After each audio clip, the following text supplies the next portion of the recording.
नमस्कार साथियों, आज की प्रेस वार्ता में उपस्थित सभी साथियों का स्वागत है। सभी को नमस्कार।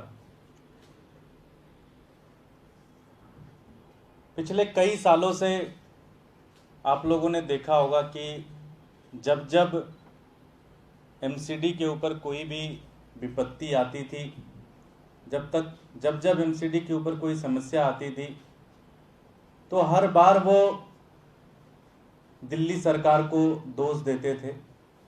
चाहे वो कर्मचारियों के वेतन से जुड़ा हुआ मुद्दा हो, चाहे वो जल भराव की स्थिति हो, चाहे वो साफ सफाई का मुद्दा हो, चाहे एमसीडी के अस्पताल खराब हैं उसका मुद्दा हो, चाहे एमसीडी के स्कूल खराब हैं, बच्चों को किताबें नहीं मिल रही हैं। इन सारी चीज़ों के लिए जैसे ये मुद्दा आता था, तुरंत ही भारतीय जनता पार्टी अरविंद केजरीवाल की सरकार दिल्ली सरकार के ऊपर दोष मढ़ देती थी। पहली बार भारतीय जनता पार्टी के अंदर किसी लीडर ने इतनी हिम्मत दिखाई, इतनी ताकत दिखाई और उसने एक्सेप्ट किया कि दिल्ली की जनता ने भारतीय जनता पार्टी को एमसीडी में जिम्मेदारी दी है, तो एमसीडी चलाने का, कर्मचारियों को वेतन देने का, दिल्ली को साफ करने का, जल भराव से मुक्ति दिलाने का, स्कूल ठीक करने का, अस्पताल ठीक करने की जिम्मेदारी भारतीय जनता पार्टी की है। ऐसा पहली बार भारतीय जनता पार्टी के किसी लीडर ने माना।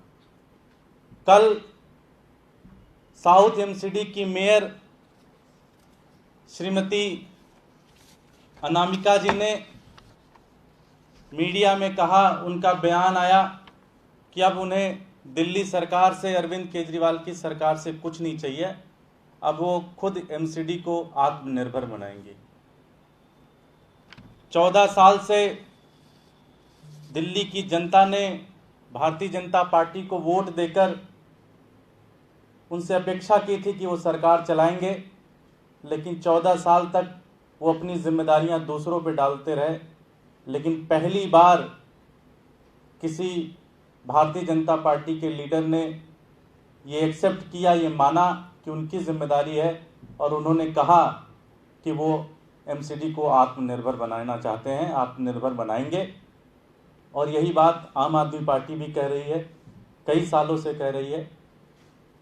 मैं मेयर अनामिका जी का और उनके इस जो उनका बयान आया है, आम आदमी पार्टी इसका स्वागत करती है और उनको बधाई भी देती है कि वो ज़रूर ऐसा करें, क्योंकि दिल्ली की जनता उनसे यही अपेक्षा करती है।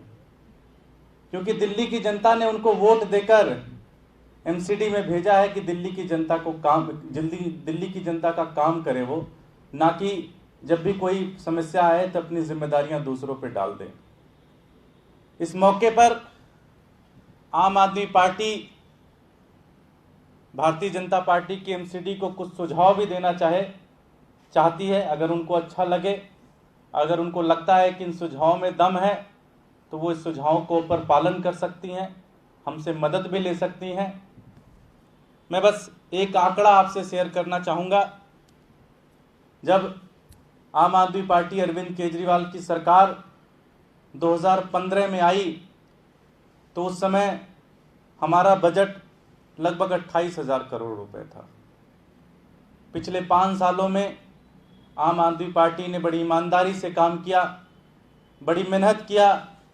उनके मंत्री, उनके विधायक, सारे ऑफिसर्स ने बड़ी मेहनत की और मात्र 5 सालों के अंदर बिना दिल्ली की जनता के ऊपर कोई कर लगाए हुए, जी हाँ, बिना कोई कर लगाए हुए इस 28,000 करोड़ के बजट को 61,000 करोड़ के आसपास, 60,000 करोड़ के ऊपर बजट किया।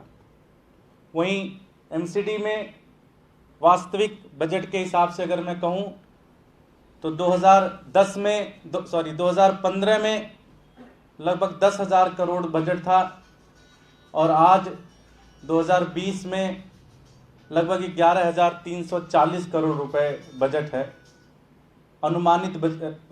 वास्तविक बजट की बात कर रहा हूं। तो देखा जाए तो लगभग पिछले 5 सालों में एमसीडी ने सिर्फ 340 करोड़ रुपए की वृद्धि की है अपने बजट में। वहीं आम आदमी पार्टी की सरकार ने लगभग 2 गुना से ज़्यादा बजट किया। तो आम आदमी पार्टी, अगर भारतीय जनता पार्टी चाहे तो उनको, उनके पूरे सदन को, उनके अधिकारियों की ट्रेनिंग भी करना चाहेगी। अगर उनको मंजूर है तो हम उनको सिखाना भी चाहेंगे कि कैसे भ्रष्टाचार कम किया जाता है, कैसे एफिशिएंट तरीके से गवर्नेंस चलाई जाती है, कैसे दिल्ली को साफ किया जा सकता है। ये सारी चीज़ें हम उनको सिखा सकते हैं। वो भी एमसीडी को आत्मनिर्भर बना सकते हैं, एमसीडी को बेहतर कर सकते हैं। ये हम आपके माध्यम से एक प्रस्ताव, उनके आत्मनिर्भर वाले प्रस्ताव का हम स्वागत भी करते हैं। और साथ ही साथ हम ये भी कहते हैं कि अगर भारतीय जनता पार्टी सीखने को तैयार है तो हम उन्हें सिखाने के लिए भी तैयार हैं। हमारे साथ विकास गोयल जी एलओपी हैं नॉर्थ के, और प्रेम जी हैं, वो भी अपनी अपनी बात रखेंगे। बहुत बहुत धन्यवाद। धन्यवाद भैया। नमस्कार साथियों। सबसे पहले तो मैं कहूँगा कि जो साउथ एमसीडी की मेयर साहिबा ने जो एक हिम्मत दिखाई है, वो नॉर्थ एमसीडी के और ईस्ट एमसीडी के मेयर भी वो हिम्मत दिखाएं और वो भी इस बात को स्वीकार करें कि एमसीडी को आत्मनिर्भर बनाने की जरूरत है। टैक्स से, जनता से जो टैक्स का पैसा आ रहा है वो सही जगह खर्च करने की जरूरत है। और एक जिम्मेदार विपक्ष के होने के नाते आम आदमी पार्टी के सभी पार्षद, नेता विपक्ष, उनको टाइम टाइम पे सुझाव देते रहते हैं, लेकिन वो अपने अहंकार, भ्रष्टाचार और अपने निकम्मेपन से बाहर आए तो उनको शायद वो सुझाव माने। हम आगे भी, आज जैसे भैया ने कहा, हम एक जिम्मेदार विपक्ष के नाते उनका साथ देने के लिए, उनको सुझाव देने के लिए पूरी तरह तैयार है। और मैं नॉर्थ एमसीडी के मेयर साहब से भी कहूँगा, ईस्ट एमसीडी के मेयर से भी कहूँगा कि वो भी साउथ की मेयर साहिबा की तरह इस सोच को अपनाए और आत्मनिर्भर बने। और इसमें दिल्ली सरकार की तरफ से, जैसे भैया ने कहा, कोई भी ट्रेनिंग चाहिए, कोई भी सहयोग चाहिए, उसके लिए हम तैयार हैं। धन्यवाद। और अनामिका जी से मैं कहना चाहूँगा, मेयर महोदय, आप देर आए हो, दुरुस्त आए हो। हम आपके सहयोग करेंगे। जो आपने ये मुद्दा उठाया है कि हम आत्मनिर्भर बनना चाहते हैं, तो हम आपको ये आश्वस्त करना चाहते हैं कि चाहे स्टैंडिंग में हो या सदन में हो, हम आपका पूर्णतः सहयोग करेंगे। जो भी इसमें अच्छे सुझाव होंगे, वो आप हमसे कुछ सीखना चाहें तो हम उसमें अपनी हर बात उनको बताएंगे कि ऐसे ऐसे आपके ये काम बेहतर हो सकते हैं। तो अच्छा स्टेप है उनका, और देखते हैं कि कितना हमसे सीखना चाहेंगे, कितना करना चाहेंगे। वेट एंड वॉच देखते हैं। धन्यवाद। एक दूसरी सूचना और भी है कि चूँकि आप लोगों को पता है कि एमसीडी के कर्मचारी धरने पर बैठे हुए हैं। पिछले कुछ महीनों से, 5-6 महीने से उनको सैलरी नहीं मिली है, और उनके साथ में आम आदमी पार्टी पूरी तरह से खड़ी है। और सोमवार को राजघाट से हमारे सभी काउंसलर, सिर्फ काउंसलर लोग राजघाट से सिविक सेंटर पर एक मौन पद यात्रा करते हुए जाएंगे, और साथ ही साथ वहाँ पे सिविक सेंटर में बैठकर उन कर्मचारियों का साथ देंगे। बहुत बहुत धन्यवाद। कोई प्रश्न है तो पूछ सकते हैं।